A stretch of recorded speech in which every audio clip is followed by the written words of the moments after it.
Hello everyone, myself Kritika. Welcome back to Kritika Classes. So today we talk about CVT PG Entrance Exam 2024. So जैसा कि आपको पता है कि हम यहाँ पे CVT PG MSc Zoology 2023 का पेपर सॉल्यूशंस कर रहे हैं. ओके 2023 का पेपर सॉल्यूशंस कर रहे हैं जिसमें कि ऑलरेडी हम पार्ट फर्स्ट और पार्ट सेकेंड 2 पार्ट डिस्कस कर चुके हैं. आज के इस वीडियो में हम पार्ट थर्ड डिस्कस करेंगे. ठीक है, पार्ट फर्स्ट में हमने जीके के 25 क्वेश्चन डिस्कस किए थे. पार्ट सेकेंड में हमने 20 क्वेश्चन डिस्कस किए थे और आज की इस वीडियो में भी हम 20 क्वेश्चन डिस्कस करेंगे. ठीक है, सो आज की इस वीडियो में हम 40 से लेके यहाँ पे 60 क्वेश्चन डिस्कस करने वाले हैं. ओके, वो यहाँ पे 40 से लेके 60 क्वेश्चन डिस्कस करेंगे. अभी तक अगर आपने पार्ट फर्स्ट और पार्ट सेकेंड की वीडियोस को नहीं देखा तो इस वीडियो के डिस्क्रिप्शन बॉक्स में या फिर अभी आपको आई बटन में लिंक दिख रही होगी, वहां से जाके आप डायरेक्टली देख सकते हैं या फिर यहाँ पे वीडियो के एंड में भी आपको वीडियो की लिंक मिलेगी, वहां से भी जाके आप देख सकते हैं. ओके, अगर चैनल पे फर्स्ट टाइम विजिट कर तो चैनल को सब्सक्राइब कीजिए एंड बेल आइकन को भी प्रेस कीजिए ताकि आने वाली हमारी ऑल वीडियो की नोटिफिकेशन सबसे पहले आप तक मिल सके. ओके, तो चलिए बिना टाइम वेस्ट के वीडियो को स्टार्ट करते हैं. सब क्वेश्चन नंबर 41 की बात करते हैं. 41 में दे रहा है the first definitive evidence for the chromosomal theory of the inheritance was the provide by. Okay, यहाँ पे ऑप्शन दे रहा है. फर्स्ट में दे रहा है आपका ग्रेगर जॉन मेंडल, सेकंड में दे रहा है सर्टन एंड बोवरी दे रहा है, थर्ड में यहाँ पे थॉमस हंट मॉर्गन दे रहा है और डी में होग्रोडेविच दे रहा है. ठीक है, क्वेश्चन में क्या दे रहा है कि इन साइंटिस्ट में से जो यहाँ पे 4 साइंटिस्ट के नेम दिए गए इसमें से क्रोमोसोमल थ्योरी ऑफ इनहेरिटेंस को सबसे फर्स्ट किसने डेफिनेट किया था, किसने यहाँ पे डेफिनेट एविडेंस निकाला था, प्रोवाइड किया था. ठीक है, तो यहाँ पे बेसिकली जो फर्स्ट यहाँ पे थे क्रोमोसोम थ्योरी ऑफ इनहेरिटेंस को यहाँ पे प्रोवाइड किया गया था जिस साइंटिस्ट ने, वो बेसिकली आपके थॉमस हंट मॉर्गन थे. थॉमस हंट मॉर्गन ने 20वीं सेंचुरी में यहाँ पे सबसे फर्स्ट स्ट्रॉन्ग एविडेंस यहाँ पे क्रोमोसोम्स ऑफ थ्योरी का यहाँ पे एविडेंस प्रोवाइड किया था. ओके, तो यहाँ पे क्वेश्चन नंबर 40 का थर्ड ऑप्शन करेक्ट है. ओके, क्वेश्चन नंबर 42 की बात करते हैं. 42 में दे रहा है कि hyaluronic acid is composed of. Hyaluronic acid किसमें बेसिकली कंपोज्ड होता है कि आपके ऑप्शन दिए गए. तो जो हाइलुरोनिक एसिड होता है वो बेसिकली आपका D glucuronic acid and N acetyl D glucosamine में होता है. ठीक है, तो बेसिकली यहाँ पे क्वेश्चन नंबर 42 का आपका फोर्थ ऑप्शन करेक्ट होगा. ओके, नंबर 43 की बात करते हैं. 43 में दे रहा है कि विच of the following event occur during the diplotene stage of meiosis. Okay, यहाँ पे ये ऑप्शन दे रहा है. ऑप्शंस की बात करते हैं. ऑप्शन फर्स्ट में दे रहा है reduction in the number of chiasmata, second में दे रहा है separation of the paired chromosomes except and the chiasmata, and third में दे रहा है crossing over and recombination between the homologous chromatid, and fourth में दे रहा है pairing of homologous chromosome and the synaptonemal complex formations. Okay, तो ये क्वेश्चंस में क्या दे रहा है कि मियोसिस इवेंट में, जो मियोसिस का इवेंट होता है उसमें जो डिप्लोनिमा होता है और डिप्लोटिन होती है उसके स्टेज की ड्यूरिंग क्या इसमें अकर होती है. ठीक है, इसमें इसके ड्यूरिंग क्या अकर्स होती है इन ऑप्शंस में से. सो बेसिकली जो अकर होता है वो आपका separation of the paired chromosomes होते हैं जो कि एक्सेप्ट करते हैं at the chiasmata. Okay, so question number 43 का सेकेंड ऑप्शन राइट है. ओके, 44 की बात करते हैं. 44 में दे रहा है in normal cell progress through the cell cycle is the tightly regulated and each step must be completed before the next step can begin. There are the at least 3 destinative point in the cell cycle which of the cell monitor external singles and internal equilibrium before the proceeding to the next stage. These are the G1, S and G2M and M checkpoint. In the addition, in the regulating of the cell cycle at the checkpoint, the cell control is the progress through the cell cycle by the means of 2 classes of protein and cycling and the cycling dependent kinase यानी आपका CKDS. Okay, तो यहाँ पे दे रहा है कि best on the above context answer the following questions. Okay, यहाँ पे ये क्वेश्चन दे रहा है कि event that occur in the at the G1 से S चेक पॉइंट इज. तो यहाँ पे ऑप्शन दिए जा रहे हैं. ऑप्शंस में क्या दे रहा है. ऑप्शन फर्स्ट में दे रहा है cell monitor DNA synthesise and damage, second में दे रहा है cell monitor spindle formation, third में दे रहा है attachment of the kinetochores and यहाँ पे फोर्थ में दे रहा है cell monitor size and the DNA integrity. Okay, questions में यहाँ पे दे क्या रहा है 40 क्वेश्चंस. 44 का जो ये क्वेश्चन दिया गया थोड़ा सा आप इसको ध्यान से देना. क्वेश्चंस में यहाँ पे दे रहा है कि सेल्स में सेल साइकिल्स होती है, सेल साइकिल के थ्रू पे जो प्रोग्रेस होता है टाइटली रेगुलेट करते हैं और इनका नेक्स्ट स्टेप स्टार्ट होने से पहले ही यहाँ पे जो दूसरा स्टेप होता है बेसिकली कंप्लीट हो जाना चाहिए, जिसमें कि दे रहा है कि जो सेल साइकिल होता है, सेल साइकिल एटलीस्ट यहाँ पे 3 डेस्टिनेशन पॉइंट होते हैं. ठीक है, यहाँ पे दे रहा है कि जहाँ सेल नेक्स्ट स्टेज पर ही बिफोर उसके एक्सटर्नल सिंगल्स और इंटरनल इक्विलिब्रियम की प्रोसेसिंग करती है। यहाँ पे इंटरनल और यहाँ पे एक्सटर्नल सिंगल में जब बिफोर प्रोसेसिंग करती है नेक्स्ट स्टेज के लिए, तो ये G1 से लेके यहाँ पे G1 से लेके G2 M and M checkpoint होती है, ठीक है। जैसे कि in addition to regulate by the cell cycle का चेक पॉइंट क्या होगा और सेल कंट्रोल करेगा प्रोग्रेस, यहाँ पे सेल साइकिल जो कंट्रोल करेगा प्रोग्रेस में थ्रू द सेल साइकिल के means two classes of proteins कौन सा दे रहा है, साइक्लिन दे रहा है और साइक्लिन डिपेंड काइनेज दे रहा है, यानी आपका सीकेडी दे रहा है। तो क्वेश्चंस में क्या दे रहा है कि यहाँ पे G1 से लेके चेक पॉइंट में कौन सा इवेंट बेसिकली यहाँ पे अकर होगा। तो जो यहाँ पे अकर्स होता है वो बेसिकली आपका जो G1S चेक पॉइंट जो बेसिकली इस इवेंट में अकर होता है वो बेसिकली आपका cell monitor size and DNA integrity होती है। ओके, सो क्वेश्चन नंबर 44 का 4 ऑप्शंस आपका करेक्ट है। ओके, क्वेश्चन नंबर 45 की बात करते हैं। 45 में दे रहा है proteins can be separated according to the size of following techniques except. Okay, यहाँ पे ये ऑप्शन दे रहा है, ऑप्शंस में दे रहा है, फर्स्ट में दे रहा है आइसोइलेक्ट्रिक फोकसिंग दे रहा है, बी में यहाँ पे एचडी फेज दे रहा है, सी में यहाँ पे आयन एक्सचेंज क्रोमेटोग्राफी दे रहा है और डी में मॉलिक्यूलर स्केलेटल क्रोमेटोग्राफी दे रहा है। ओके, तो यहाँ पे दे रहा है choose the correct answer from the option given below. यहाँ पे ये ऑप्शन दिए जा रहे हैं। ऑप्शंस में फर्स्ट में दे रहा है ए और बी वनली दे रहा है, यहाँ पे सेकेंड ऑप्शन में बी और सी दे रहा है, थर्ड ऑप्शन में सी और डी दे रहा है एंड फोर्थ ऑप्शन में ए और सी दे रहा है। ओके, सो क्वेश्चंस में क्या दे रहा है, जो टेक्निक्स के दौरान यहाँ पे टेक्निक्स के एक्सेप्ट जो टेक्निक्स के दौरान यहाँ पे प्रोटीन की जो साइज है, ओके, जो प्रोटीन की साइज है वो किसके अकॉर्डिंग यहाँ पे जो इसका अकॉर्डिंग सेपरेट किया जा सकता है, किसके द्वारा यहाँ पे सेपरेट किया जा सकता है। बेसिकली जो सेपरेट होता है वो आइसोइलेक्ट्रिक फोकसिंग और आयन एक्सचेंज क्रोमेटोग्राफी के द्वारा किया जाता है। ओके, सो क्वेश्चन नंबर 45 का बेसिकली फोर्थ ऑप्शन आपका करेक्ट है, ए और सी ऑप्शन करेक्ट होगा। ओके, सो क्वेश्चन नंबर 45 का 4 ऑप्शन राइट है। ओके, नंबर 46 की बात करते हैं। 46 में दे रहा है teak is a dominant tree species of which of the following type of the forest of India. Okay, questions में क्या दे रहा है, टीक का मतलब एक सौगान का पेड़ होता है, उसे टीक कहा जाता है, जो कि इंडिया में विच ऑफ द फॉलोइंग जो इंडिया के विच ऑफ द फॉलोइंग होगा टाइप ऑफ फॉरेस्ट में, तो कौन सा डोमिनेंट ट्री स्पीसीज बेसिकली यहाँ पे स्पेशल स्पीसीज होगी। ठीक है, सो यहाँ पे ऑप्शन दे रहा है, ऑप्शन की बात करते हैं। ऑप्शन फर्स्ट में दे रहा है tropical moist deciduous forest, second में दे रहा है tropical thorn and deciduous forest and third में दे रहा है कि ट्रॉपिकल रेन फॉरेस्ट एंड यहाँ पे temperate forest with the glass land. Okay,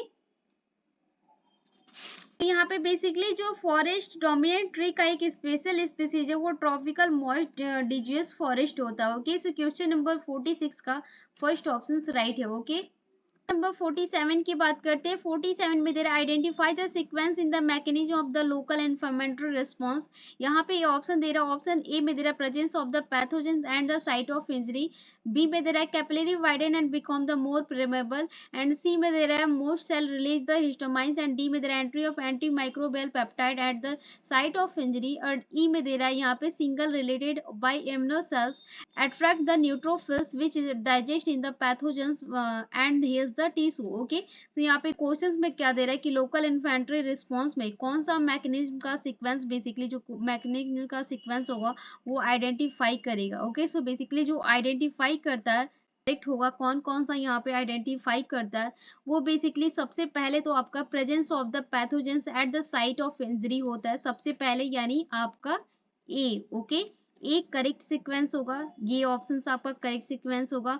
उसके बाद जो आपका करेक्ट सीक्वेंस होगा यहाँ पे मोस्ट सेल रिलीज हिस्टामाइन करता है, तो ये आपका इन्फ्लेमेटरी लोकल इन्फ्लेमेटरी रिस्पांस के अकॉर्डिंग करेक्ट सीक्वेंस होगा, सी होगा। सी के बाद बेसिकली आपका जो करेक्ट सीक्वेंस होगा वो capillary widen and become more the permeable होगा, यानी आपका बी ऑप्शन करेक्ट होगा। ठीक है, और बी के बाद जो आपका करेक्ट होगा entry of the entry microbial peptide at the site of injury होगा, यानी आपका डी ऑप्शन करेक्ट होगा। ठीक है, डी ऑप्शन करेक्ट होगा। उसके बाद आपका जो करेक्ट सीक्वेंस होगा signal release by the immuno cells and attract neutrophils and which of the digest in the pathogens heals the tissues होगा, यानी आपका ई ऑप्शन करेक्ट होगा। यानी आपका जो करेक्ट ऑप्शन होगा ए सी बी डी ई, यानी ए सी बी डी ई, यानी आपका सेकेंड ऑप्शन यानी क्वेश्चन नंबर 47 का सेकेंड ऑप्शन करेक्ट होगा। ओके, नंबर 48 की बात करते हैं। 48 में दे रहा है गिवन बिलो और two statement, one in the labelled and assertion A and other in the labelled and reason R. Okay, assertion A में क्या दे रहा है, during gel electrophoresis DNA move from the anode to the cathode. Okay, reason R में क्या दे रहा है, DNA is the negatively charge. तो दोनों स्टेटमेंट के अकॉर्डिंग दे रहा है कि in the light of above statement choose the most appropriate answer from the option given below. Okay, यहाँ पे ये ऑप्शन दिए जा रहे हैं। ऑप्शन ए में क्या दे रहा है, both A and R are correct but R is the correct explanation of A. B में क्या दे रहा है, both A and R correct but R is the not correct explanation of A. C यहाँ पे थर्ड ऑप्शन में दे रहा है कि A is correct but R is not correct. Fourth में दे रहा है A is not correct but R is correct. Okay, तो यहाँ पे असर्शन ए में क्या दे रहा है कि ड्यूरिंग जेल इलेक्ट्रोफोरेसिस में डीएनए में एनोड, डीएनए में एनोड एंड कैथोड मूव करता है। तो बेसिकली आपको भी पता है कि जेल इलेक्ट्रोफोरेसिस में डीएनए मूव नहीं करता है, कभी भी नहीं करता है। सो बेसिकली यहाँ पे ये ऑप्शन तो नॉर्मली यहाँ पे गलत है। यहाँ पे सेकंड में दे रहा है कि डीएनए में निगेटिवली चार्ज होता है। तो बेसिकली यहाँ पे यस, यहाँ पे निगेटिवली चार्ज होता है। ओके, तो यहाँ पे क्वेश्चन नंबर 48 का बेसिकली आपका फोर्थ ऑप्शन करेक्ट होगा। A is not correct but R यहाँ पे करेक्ट है। ओके, सो क्वेश्चन नंबर 48 का 4 ऑप्शंस राइट है। ओके, क्वेश्चन नंबर 49 की बात करते हैं। 49 में दे रहा है the ribosome that the catalysis peptide bond formation during the prokaryotic protein synthesise is. Okay, यहाँ पे ये ऑप्शन दिए जा रहे हैं। ऑप्शंस में क्या दे रहा है, फर्स्ट में दे रहा है 20 srRNA, यहाँ पे सेकेंड ऑप्शन में दे रहा है 23 srRNA एंड यहाँ पे थर्ड में दे रहा है 16 srRNA एंड फोर्थ में यहाँ पे दे रहा है 5.8 srNA। ओके, यहाँ पे क्वेश्चंस में क्या दे रहा है, नाइन्थ के क्वेश्चंस को आप देख लो कि प्रोकैरियोटिक प्रोटीन सिंथेसाइज में यहाँ पे देख क्या रहा है कि प्रोकैरियोटिक प्रोटीन सिंथेसाइज के ड्यूरिंग यहाँ पे जो पेप्टाइड बॉन्ड का फॉर्मेशंस होता है उसमें बेसिकली कैटालाइज करने वाला राइबोसोम्स कौन सा होता है, कैटालाइज करने वाला राइबोसोम्स कौन सा होता है। तो बेसिकली यहाँ पे जो कैटालाइज करने वाला राइबोसोम्स होता है वो आपका 20 srRNA होता है।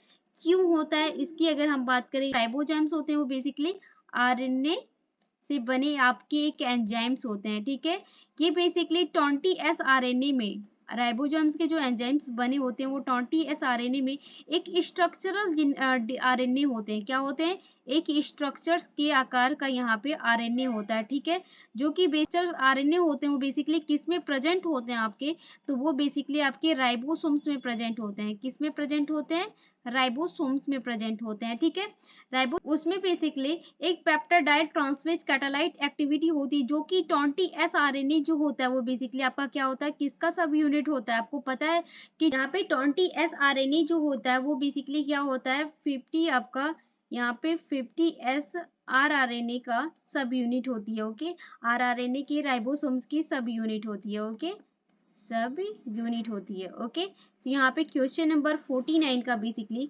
आपका सेकंड ऑप्शन राइट है। ओके, क्वेश्चन नंबर 50 की बात करते हैं। 50 में दे रहा है गिवन बिलो और टू स्टेटमेंट, यहाँ पे टू स्टेटमेंट दे रहा है, स्टेटमेंट फर्स्ट और statement second. Okay, statement first में क्या दे रहा है, स्टेटमेंट फर्स्ट में आपका दे रहा है कि spleen participate in the immuno response against the blood borne pathogens and statement second में दे रहा है कि the lymph node of the highly specialised primary lymphoid organ. Okay, so in दोनों स्टेटमेंट के अकॉर्डिंग दे क्या रहा है कि in the light of above statement choose the correct answer from the option given below.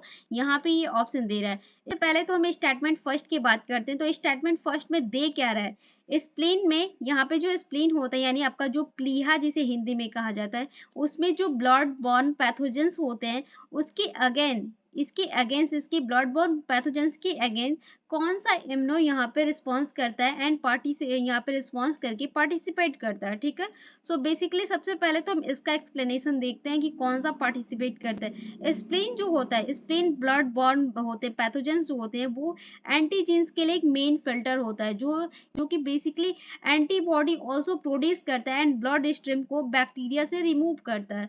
तो ये बेसिकली आपका स्टेटमेंट बिल्कुल ही राइट है क्योंकि स्टेटमेंट सेकंड में क्या दे रहा है कि lymph node is highly specialised primary lymphoid organ. देखो यहाँ पे दे रहा है कि लिम्फ नोड में एक highly specialised primary lymphoid organ है, तो बेसिकली नहीं, यहाँ पे एक हाईली स्पेशलाइज्ड यहाँ पे ऑर्गन नहीं होता है।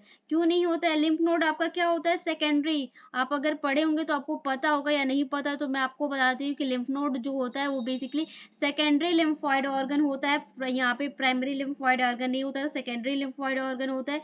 ये लिम्फोइड ऑर्गन का एक पार्ट होता है जो कि बॉडी की मोस्ट पार्ट में पाए जाते हैं, ठीक है। तो ये बेसिकली आपका स्टेटमेंट यहाँ पे सेकेंड जो दिया गया वो गलत है, स्टेटमेंट फर्स्ट आपका राइट है। ओके, तो यहाँ सो बेसिकली क्वेश्चन नंबर 50 का थर्ड ऑप्शन करेक्ट होगा, स्टेटमेंट फर्स्ट आपका राइट है बट स्टेटमेंट सेकेंड जो है वो फॉल्स है। ओके, क्वेश्चन नंबर 51 की बात करते हैं। 51 क्वेश्चंस ऑलरेडी हमने यहाँ पे पार्ट सेकेंड जब डिस्कस किया था तो उस टाइम उसी में ये क्वेश्चन दिया गया था कि the hill range of the western Ghat of India in the rich biodiversity in the tropical evergreen rain forest, the flora and fauna or the unique of the place in the many animals species like Nilgiri tahar and lion-tailed macaque are the endemic to the region. Many bright color frog and discovered from the region. We must preserve our the biodiversity from the pollutions, human great habit and destructions of the future generations. So based on the above context, answer the following question. तो questions में क्या दे रहा है आप वो देख लो। Some frog such as the poison dart frog exhibit bright colors which serve as the warning signal for it is the predator it is the known as। Okay, यहाँ पे ऑप्शन दे रहा है, ठीक है। यहाँ पे क्वेश्चंस में क्या दे रहा है कि जो सम फ्रॉग यानी जो कुछ फ्रॉग होते हैं सच एज द पॉइजन्स होते हैं, पॉइजन डार्ट फ्रॉग होते हैं जो कि ब्राइट कलर होता है इनका। ब्राइट कलर का मतलब यहाँ पे चमकीले कलर्स के होते हैं जो कि बेसिकली यहाँ पे क्या होते हैं? एग्जिबिट होते हैं। ओके, प्रेडेक्टर होते हैं, प्रेडेक्टर का मतलब शिकारी होता है, शिकार करने के लिए क्या करते हैं?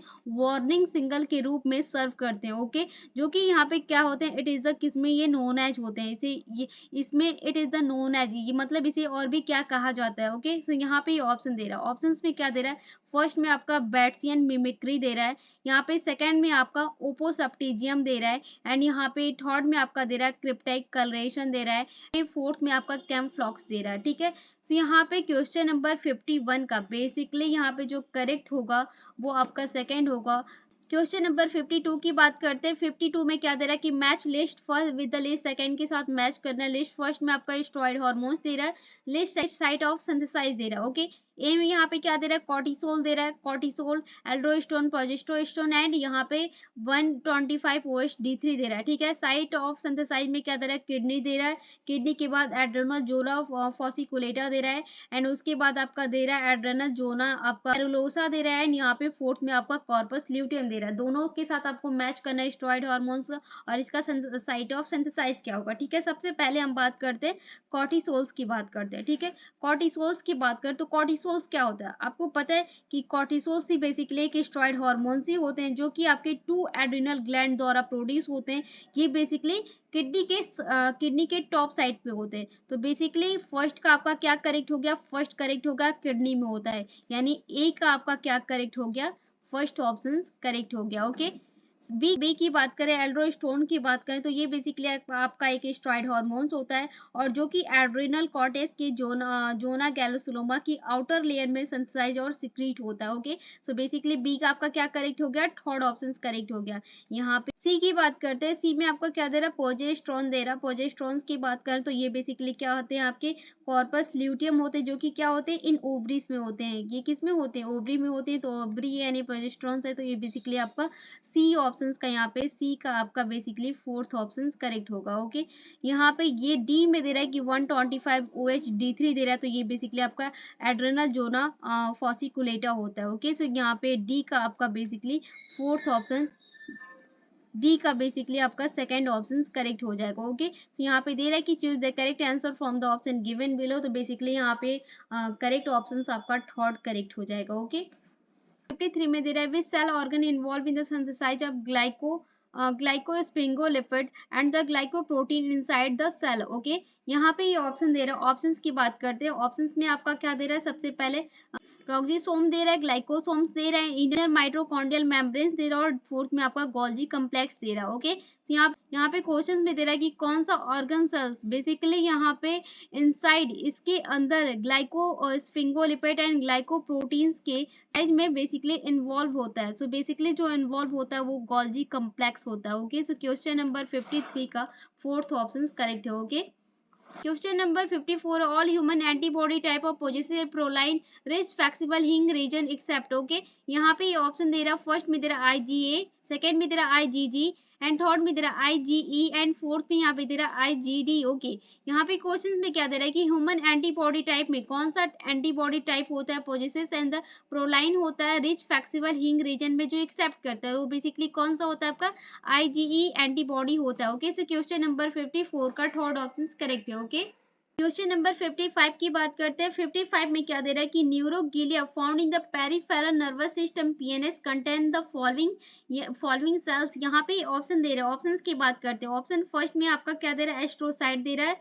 सेकंड में सॉन सेल दे रहा है एंड यहाँ पे थर्ड ऑप्शन में क्या दे रहा है, ओलिगोडेंड्रोसाइट दे रहा है एंड यहाँ पे फोर में यहाँ पे दे रहा है एपिडीमल सेल दे रहा है। ओके, क्वेश्चंस में क्या दे रहा है कि जो पेरिफेरल नर्वस सिस्टम यानी आपका PNS में जो यहाँ पे PNS में जो यहाँ पे फाउंड होते हैं, जो पाए जाते हैं, न्यूरोग्लिया फाउंड में कौन सा यहाँ पे फॉलोइंग सेल्स होता है, कौन सा सेल्स यहाँ पे बेसिकली फॉलोइंग होता है न्यूरोग्लिया में PNS के थ्रू। तो बेसिकली यानी PNS यानी पेरिफेरल नर्वस सिस्टम होते हैं, जो टू टाइप के न्यूरोग्लिया होते हैं। ओके, जो कि एक सॉन सेल होता है और एक सैटेलाइट सेल होता है। तो बेसिकली यहाँ पे सैटेलाइट सेल तो यहाँ पे इन ऑप्शंस में से दिया नहीं है, बेसिकली आपका सॉन सेल दिया है, तो यहाँ पे सेल्स पूछ रहा है तो वो आपका सॉन सेल होगा। ओके, सो क्वेश्चन नंबर 55 का सेकंड ऑप्शन राइट है। ओके, यहाँ पे टू सेल्स देता है, सैटेलाइट और सेल्स होता है और सॉन सेल्स होता है। तो आप याद रखना, अगर बाय द वे कभी क्वेश्चन पूछता है कि पेरिफेरल नर्वस सिस्टम में जो न्यूरोग्लिया फाउंड होता है उसमें कौन सा सेल्स होता है, तो आपका सॉन सेल और सैटेलाइट सेल दो होता है। यहाँ पे ऑप्शन में सॉन सेल दिया था तो करेक्ट हुआ।